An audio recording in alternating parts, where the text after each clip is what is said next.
I'm sure you heard this many times that every cloud has a silver line.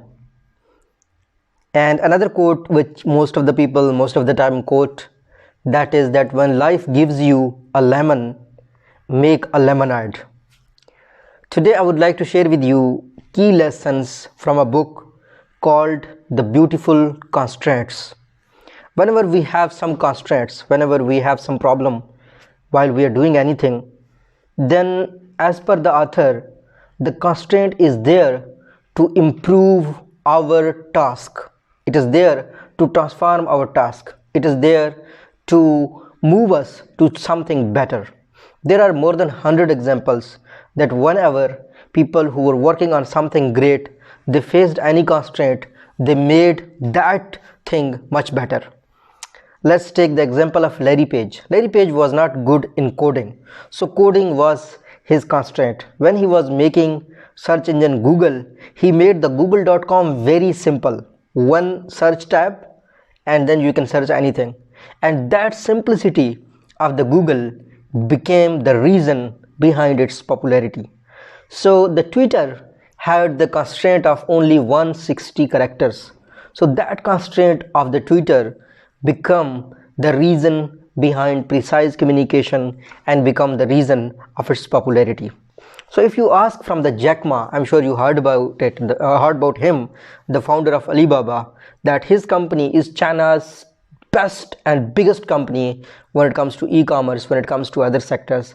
And as per him, we became big company. We worked very hard because we had no money, we had no plans except doing what we were doing.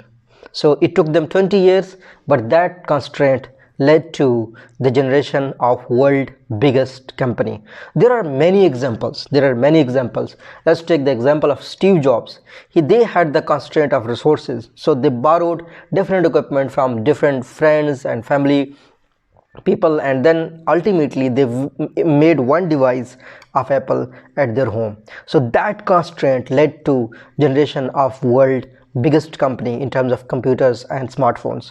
So my point is that whenever you have a constraint, that constraint you should take as an opportunity to think for the alternative things, to think for the innovation. There is one book which I have covered that if you are starting a business and you do not have a money, then it's a kind of blessing for you, because you will think the other things. Let's say you have a car, so you want to travel. Let's say you have the money and you can take the flights to go anywhere, then you will follow the process which already people are following.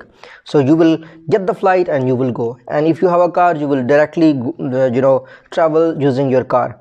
But if you do not have these resources and you need to do the things anyway, you're committed that you want to go somewhere, you will develop something else, you will come to know about a way forward.